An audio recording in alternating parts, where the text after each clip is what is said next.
आपका सबका आज की इस बैठक में स्वागत है। आज चांदनी चौक विधानसभा के सभी समिति अध्यक्ष और इसी विधानसभा के सभी नवनिर्वाचित मंडल अध्यक्ष, आपके जिला अध्यक्ष और जो हमारे यहाँ पर काउंसलर्स हैं या एमएलएज हैं, एमएलए के प्रत्याशी हैं, उनकी आज की ये बैठक है। ये बैठक उसी श्रृंखला में है जिसमें मैंने पिछले कुछ दिनों से अपने पार्लियामेंट्री कंस्टिट्यूएंसी के सभी विधानसभाओं की एक एक करके और उसमें भी विशेष रूप से वहाँ के समिति अध्यक्षों की ये बैठक की है। आप सब शॉर्ट नोटिस पर भी यहाँ पर आए हैं, इसके लिए मैं आपका हृदय से आभारी हूँ। कोविड में लड़ते लड़ते हम सबको लगभग 10 महीना हो गया है। आप सबको शायद कोविड ज़्यादा महसूस हुआ होगा जब देश में लॉकडाउन हुआ, लेकिन हमारे लिए स्वास्थ्य मंत्रालय में कोविड की लड़ाई 8 जनवरी को शुरू हो गई थी, जब 1-2 दिन पहले ही विश्व स्वास्थ्य संगठन को चाइना से ये जानकारी मिली थी कि एक नया वायरस उस देश में आया है और उसके कारण निमोनिया के केसेस हो रहे हैं और उन्होंने सारे दुनिया को सूचित किया था। इससे पहले कि दुनिया इस बारे में संज्ञान लेती, हमारे मंत्रालय में हमने 8 जनवरी को अपने एक्सपर्ट्स की मीटिंग की थी और 17 जनवरी तक तो सारे देश को सारी डिटेल्ड गाइडलाइंस दे दी थी। और अब से 2-3 दिन के बाद उस बात को लगभग 10 महीना हो जाएगा। आप लोग भी लगभग कम से कम लॉकडाउन के समय से तो किसी न किसी रूप में कोविड से लड़ाई लड़ रहे हैं। विषम परिस्थितियों में भी जो पार्टी के निर्देश हैं उनका पालन कर रहे हैं, पार्टी की योजनाओं को क्रियान्वित कर रहे हैं। पार्टी ने जब कहा कि घर घर जाकर जागरूकता करो तो जागरूकता किया। पार्टी ने कहा कि घर घर जाकर मास्क बांटो, सैनिटाइज़र बांटो, तो वो सब किया। पार्टी ने कहा कि गरीब माइग्रेंट लेबरर्स को, गरीब लोगों को भोजन की व्यवस्था करो, तो वो सब किया। ये सारा कुछ जो है हमारे कार्यकर्ताओं ने किया है और हम सब जानते हैं कि देश भर में ऐसे बहुत किस्म के बहुत सारे सेवा के कार्य हमारे कार्यकर्ताओं के द्वारा किए गए। पिछले समय में एक बड़ा कार्यक्रम भी हुआ था जिसमें प्रधानमंत्री जी ने ऐसे सभी कार्यकर्ताओं का अभिनंदन किया था देश भर में, और सारे देश के जो कार्यकर्ता, सभी वहाँ की स्टेट्स की हमारी बीजेपी यूनिट्स, उन्होंने सबने इसमें भाग लिया था। इस 10 महीने की लड़ाई में बहुत सारे इसके विभिन्न आयाम थे, विभिन्न पहलू थे। आप सब उनसे परिचित हैं। टेलीविज़न के माध्यम से, रेडियो के माध्यम से, सोशल मीडिया के माध्यम से, फेसबुक के माध्यम से, ट्विटर के माध्यम से, सभी माध्यमों से हम लोग आपके साथ सब जानकारियां समय समय पर शेयर करते रहे हैं। बीजेपी के अधिकांश कार्यकर्ता हमारे दफ्तर में हमारे सहयोगियों के साथ और उनके माध्यम से हमारे साथ बराबर संपर्क बनाकर उन्होंने रखा हुआ है। बहुत बड़ी संख्या के अंदर आप लोगों ने मरीज़ों को अस्पताल में भर्ती कराने में, उनकी देखभाल करने में, अपने अपने क्षेत्रों में संबंधित जानकारियां उन तक पहुंचाने में बहुत सारा काम किया है। और सभी लोगों को भारतीय जनता पार्टी के कार्यकर्ताओं के बारे में समाज में अच्छी फीलिंग विकसित हुई है। सारे देश ने मिलकर लड़ाई लड़ी, सारे समाज ने मिलकर लड़ाई लड़ी, उसी का परिणाम है कि आज 10 महीने बाद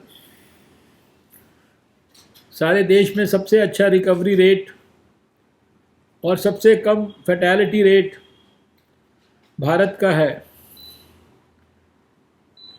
एक एक दिन में 10-10 लाख, 15-15 लाख टेस्ट हम लोग कर रहे हैं। 11-12 करोड़ टेस्ट देश भर में कर चुके हैं। एक लेबॉर्ट्री से शुरू होकर 2051 लेबॉर्ट्रीज़ तक हम देश में डेवलप कर चुके हैं। जिन चीज़ों की शॉर्टेज होती थी शुरुआती दौर में, PP kits, N95 mask, ventilators, दवाइयाँ, टेस्टिंग की किट्स, ये सारी चीज़ें विदेशों से इंपोर्ट करनी पड़ती थी। इस बीच में इन सब चीज़ों को हम विदेशों को एक्सपोर्ट करने की स्थिति में आ गए हैं। बड़े पैमाने पर सरकार ने देश में काम करने वाले ऐसे लोगों का, वैज्ञानिकों का, इनोवेटर्स का, स्टार्टअप्स का, सबका हैंड होल्ड किया और उसके कारण अभी स्थिति में ये बहुत महत्वपूर्ण रेवोल्यूशनरी परिवर्तन हुआ है। अभी पिछले समय में आप जानते हैं कि प्रधानमंत्री जी ने एक राष्ट्र के नाम संदेश दिया। उन्होंने सारे देश से ये अपील की कि देश में एक जन आंदोलन विकसित होना चाहिए। और आप सब जानते हैं कि जो बात पहले दिन से कही जा रही है, आपने देखा कि आपके टेलीफोन में पहले ही दिन से कुछ मैसेजेस कोविड के बारे में आते रहे हैं। कोविड संबंधित जानकारी आती है, कैसे हमें बिहेव करना है, जिसको हम कोविड एप्रोप्रिएट बिहेवियर कहते हैं, कोविड के अनुरूप बिहेवियर कहते हैं, आचरण कहते हैं। और समय समय पर उन जानकारियों को भी हम लोगों ने बदला है। आज तो आप जानते हैं कि सुपरस्टार अमिताभ बच्चन वो संदेश हमारे टेलीफोन के अंदर जब भी हम फ़ोन करते हैं देते हैं। लगातार 10 महीने तक ये जानकारियां देने के बावजूद भी अभी प्रधानमंत्री जी को फिर से ये राष्ट्र के नाम संदेश देने की क्यों जरूरत पड़ी, इसके महत्व को शायद आप सब लोगों ने आंकने का प्रयास किया होगा। कई लाख केसेस देश में हुए, लेकिन उसमें से 92-93% ठीक होकर घर जा चुके हैं और केवल 1.49% ही लोगों को मृत्यु का शिकार होना पड़ा, जो दुर्भाग्यपूर्ण है। इस पूरी प्रक्रिया में हमने देखा कि सब माध्यमों से एक ही बात को बार बार एम्फेसाइज किया गया। मैंने भी ये कहा कि अभी दवाई नहीं है, वैक्सीन नहीं है, लेकिन सोशल वैक्सीन है। और उस सोशल वैक्सीन के नाम पर बार बार लोगों से कहा कि अपने मास्क को ज़रूर पहनिए, उसका ठीक से इस्तेमाल करिए, उसको कभी मत उतारिए, घर से बाहर निकले तो मास्क ज़रूर पहना हो, बोलते समय भी मास्क पहने रहें, अपने हाथों को साबुन से हाथ धोते रहें, पानी से, साबुन से। जहाँ पानी साबुन ना हो तो बेशक सैनिटाइज़र का प्रयोग कर सकते हैं, लेकिन उसकी शायद आवश्यकता नहीं पड़ती है। हर जगह पानी भी होता है, साबुन भी होता है। छींकते समय, खांसते समय अपने हाथ को इस प्रकार से रख के हम प्रिकॉशंस ले सकते हैं, दूसरों को उसका दुष्प्रभाव ना हो। घर में बाहर सब जगह पे 2 गज की दूरी मेंटेन करें, बाहर अननेसेसरली ना निकलें, भीड़ भड़क्के में ना जाएं, भीड़ भड़क्के में जाएं तो 2 गज की दूरी मेंटेन करें।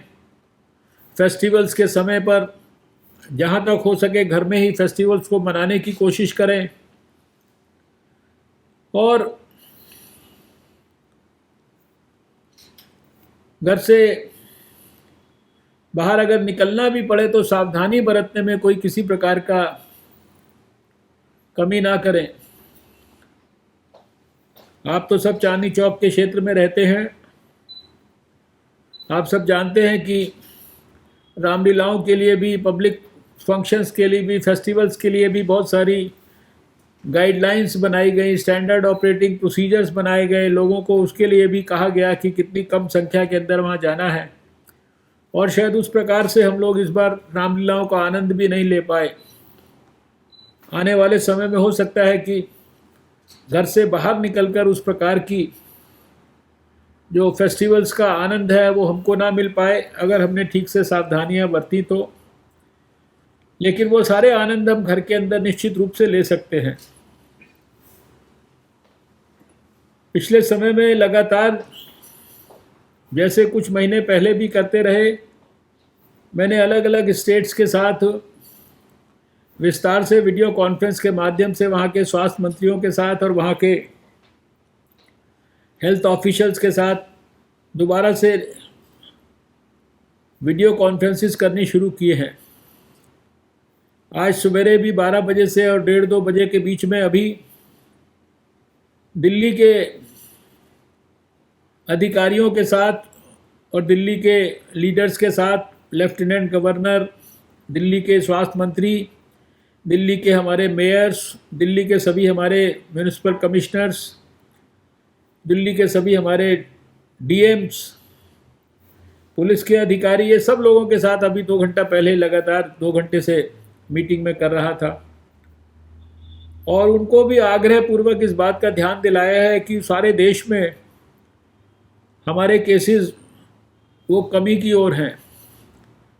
आपने देखा कि जहां एक दिन में 1-1 लाख केस देश में होते थे, वहाँ 50% रह गए, यानी अभी 50,000 के आसपास, कभी कभी 50,000 से कम भी केसेस होते हैं। जहाँ देश में एक्टिव केसेस की संख्या 10 लाख तक थी, आज वो संख्या 5 और 6 लाख के बीच में, लगभग 5.25 साढ़े 5 लाख के बीच में वो संख्या हो गई है। लेकिन उस सब के बावजूद भी दिल्ली के अंदर जो हमारी परिस्थिति है, उसके अंदर हमारे लगातार केसेस जो है बढ़ रहे हैं। जुलाई के महीने में केसेस जब काफ़ी ज़्यादा थे तो भारत सरकार के गृह मंत्रालय ने, स्वास्थ्य मंत्रालय ने, हम सब लोगों ने दिल्ली सरकार को बुलाकर उनको गाइड करके, उनको सहायता देकर और उस स्थिति को बेहतर करने की कोशिश की थी, और उसका परिणाम भी आया। लेकिन अभी कुछ दिन से फिर वो स्थिति बेहतरी से ख़राब की तरफ जा रही है। 5,000 से 7,000 के बीच में लगभग केसेस रोज़ के दिल्ली में हो रहे हैं। मौतों की संख्या भी थोड़ा सा दोबारा से बढ़ गई है, और इसके कारण जो टेस्ट होते हैं उनका पॉजिटिविटी रेट भी बहुत सारे डिस्ट्रिक्ट्स में बढ़ा हुआ मिला। उन सब डिस्ट्रिक्ट्स के आज हमने डीएम्स से भी सबसे बातचीत की है, और सबको एक ही बात का आग्रह किया है, क्योंकि कोविड से जो लड़ाई है वो सब लोग, देश पूरा सीख गया है। गांव में भी किसी कम पढ़े लिखे व्यक्ति से भी बात करते हैं तो वो, उसको भी पता है कि कोविड से बचना है तो क्या सावधानी लेनी है। गांव के लोग शहर के लोगों से ज़्यादा अच्छी तरीके से सावधानी ले रहे हैं। इसलिए सब कुछ इतना होने के बावजूद भी गांव के अंदर कोविड उस तरीके से नहीं जा पाया, क्योंकि गांव के लोगों ने शायद ज़्यादा समझदारी से काम दिखाया। और ज़्यादा बड़ी तकलीफ़ हमारी शहरों के अंदर है, और शहरों में भी दिल्ली जैसे शहर में सबसे ज़्यादा है, उसके भी तमाम डिस्ट्रिक्ट्स के अंदर है। और इन सब चीज़ों का कुल मिलाकर जो सबसे बड़ा इलाज है वो यही कोविड एप्रोप्रिएट बिहेवियर है जिसको मैंने सोशल वैक्सीन का नाम दिया था। आप सब जानते हैं कि आने वाले समय में हमने देश के साथ साझा भी किया है कि 2021 में वैक्सीन भी देश के लिए उपलब्ध हो जाएगी जो कोविड से बचाने में सहायता करेगी। लेकिन जब तक वो उपलब्ध नहीं है तब तक तो हमें सारी सावधानियां रखनी ही हैं, और उसके बावजूद भी वैक्सीन आने पर भी सावधानी रखनी होगी। प्रधानमंत्री जी ने जन आंदोलन की बात इसलिए की है कि सब कुछ याद दिलाने के बावजूद, बार बार प्रयास करने के बावजूद भी समाज में बहुत सारे लोग अभी भी इन सावधानियों का पालन नहीं कर रहे हैं। बाज़ारों में उसी तरह से भीड़ नज़र आती है, भीड़ के अंदर सोशल डिस्टेंसिंग का नॉर्म नहीं नज़र आता, और तमाम कारणों से लोग बाहर बिना ज़रूरत के जाते हैं। जो सोशल फंक्शंस के लिए नॉर्म्स तय किए गए हैं उनको नॉर्म्स को फॉलो नहीं करते हैं, और इसके कारण जो जन आंदोलन की बात की गई है वो कोई लंबा चौड़ा कोई प्रदर्शन नहीं है, वो कोई बहुत बड़ी कोई आंदोलनात्मक कार्यवाही नहीं है। जन आंदोलन केवल इसी बात का है कि लोग मास्क पहने, ठीक से हैंड हाइजीन को ठीक से मेंटेन करें, 2 गज की दूरी बना के रखें, भीड़ भाड़ से बचें, और इस काम को आग्रह पूर्वक समाज को कराने के लिए शायद भारतीय जनता पार्टी के कार्यकर्ताओं से ज़्यादा बेहतर कोई हमारे पास विकल्प नहीं हो सकता। बहुत सारी स्वयंसेवी संस्थाएं भी काम करती हैं, लेकिन जब भारतीय जनता पार्टी के कार्यकर्ता जुट जाते हैं तो वो घर घर तक इस संदेश को ठीक प्रकार से पहुंचा देते हैं। आपके साथ बहुत दिन से मेरा व्यक्तिगत मुलाकात नहीं हुई थी। लॉकडाउन के बाद और कोविड की परिस्थिति के कारण जो अपना हर रोज़ सुबह आप लोगों के साथ मिलने की जो प्रक्रिया थी उसको भी बंद करना पड़ा। लेकिन आप में से बहुत सारे लोग बराबर हमारे ऑफिस के संपर्क में रहे हैं।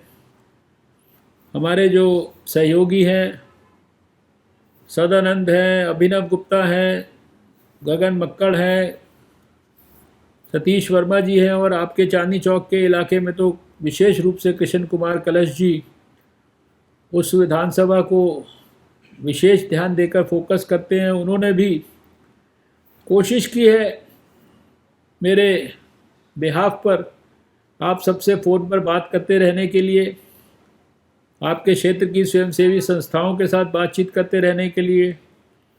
पहले भी इस तरह की वीडियो कॉन्फ्रेंसेस हम लोगों ने करके बहुत सारे कार्यकर्ताओं के साथ अपनी बात को शेयर किया था, और उसी श्रृंखला में अभी ये आज वीडियो कॉन्फ्रेंस की है अपने समिति अध्यक्षों के साथ। और जो नए मंडल अध्यक्ष हैं उनसे मैं व्यक्तिगत तो नहीं मिल पाया, लेकिन मैंने अपने सहयोगियों को आप सबके घर पे भेज के मंडल अध्यक्षों के अपनी शुभकामनाएं प्रेषित की थी। जैसे ही वातावरण बेहतर होगा तो कोशिश करेंगे कि हम लोग हमारे घर पर मिलेंगे बहुत ही जल्दी। आप सबसे मैं यही निवेदन करना चाहता हूं कि सरकार और संगठन मिलकर सब प्रकार के प्रयास कर रहा है कोविड से देश को बचाने के लिए। उसके सकारात्मक नतीजे भी दिखते हैं। हालांकि 10 महीने की जंग में बहुत बड़ी संख्या में हमारे कोरोना वॉरियर्स, हमारे डॉक्टर्स, नर्सेज, हमारे फ्रंटलाइन वर्कर्स, उनको भी अपने प्राण गंवाने पड़े हम सब की रक्षा करने के लिए। और बहुत सारे लोग, विशेषकर जिनको पहले से भी बीमारियां थी, उनको भी जो है कोविड के आगे एक प्रकार से समर्पण करना पड़ा। लेकिन अब ये लड़ाई को हम लंबे समय तक नहीं चलाना चाहते। इतने दिन में लड़ाई को लड़ते लड़ते ये हम लोगों ने सीख लिया है कि कोविड के खिलाफ जंग को जीतना है तो ये छोटी छोटी सावधानियां हमारे को बहुत बड़े पैमाने पर इस जंग में सफलता दिला सकती हैं। इसलिए बार बार इनका उल्लेख होता है। मीटिंग भी इसके लिए होती है और राष्ट्र के नाम संदेश भी इसके लिए होता है। और आप लोग धन्य हैं कि आपको तो साथ साथ खुद भी रिस्क लेकर पार्टी का अपने अपने क्षेत्र में काम करना पड़ता है, जिसको करने में कोई किसी कार्यकर्ता ने कोताही नहीं की है। आने वाले समय में भी हो सकता है आपको करना पड़ेगा।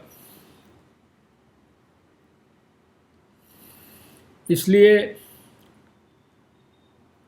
आप सबसे मैं ये कहूँगा कि जैसे संगठन की सबसे छोटी इकाई है समिति, और उसके अध्यक्ष और उसके जो कार्यकर्ता होते हैं वो सबसे बड़ा हमारा पिलर हैं। उन्हीं के कारण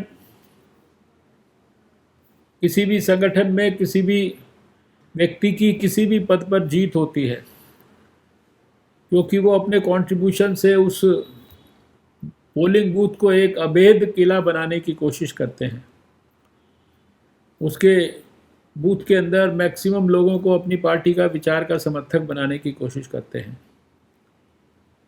इस कोविड काल में अपने प्राणों की रक्षा करते हुए, सब ज़रूरतमंद लोगों की सहायता करते हुए, पार्टी के विचार को और प्रधानमंत्री जी के संदेश को घर घर तक पहुंचाते हुए ये प्रयास करें कि हम सब भारतीय जनता पार्टी के एक अच्छे सिपाही के रूप में काम करते रहें।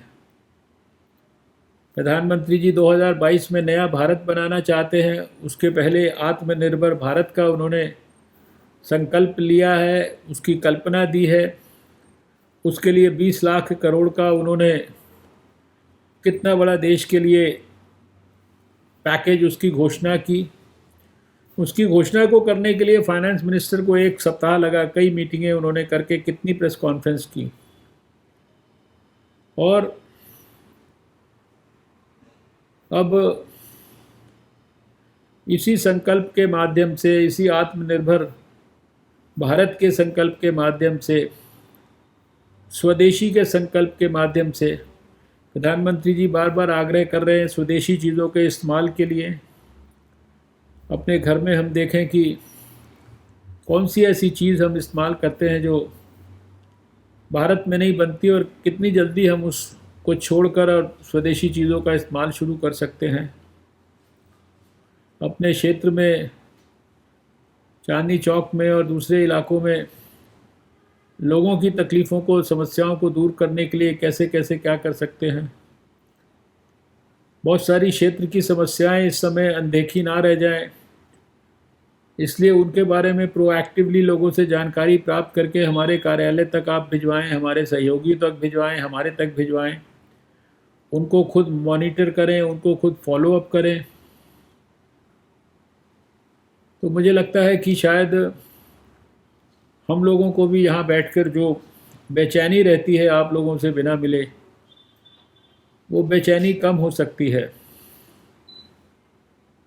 अभी भले ही हमारा एमपी डेवलपमेंट फंड जो है वो सारे देश के एमपीज़ का उसको डिसकंटिन्यू किया गया है 1-2 सालों के लिए, जो देश को एक इकोनॉमी के क्षेत्र में जो तकलीफ़ हुई है उसको कंपेंसेट करने के लिए।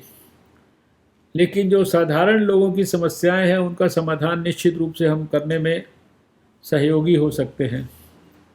अपने क्षेत्र की स्वयंसेवी संस्थाओं के साथ, अपने क्षेत्र की आरडब्ल्यूएस के साथ, धार्मिक संगठनों के साथ, सामाजिक संगठनों के साथ, सबके साथ एक्टिव संपर्क भी बना के रखें। उनके साथ कोई नए भी संगठन जुड़े हैं उनको भी अपनी मेन स्ट्रीम में लाने की कोशिश करें। यही आप सबसे मेरी आज अपेक्षा है। कोई बहुत लंबी बात करने के लिए हमने ये मीटिंग नहीं बुलाई है। जो भी पार्टी से निर्देश मिलते हैं उनको गंभीरता से पालन करें, आपने किया भी है। और क्षेत्र के लोगों को कोविड के कारण ये महसूस नहीं होना चाहिए कि पहले उनकी तकलीफ़ की सुनवाई थी, अब उस तकलीफ़ की सुनवाई नहीं है। ये जिम्मेदारी आप सबकी है, सब समिति अध्यक्षों की विशेषकर है, मंडल अध्यक्षों की है।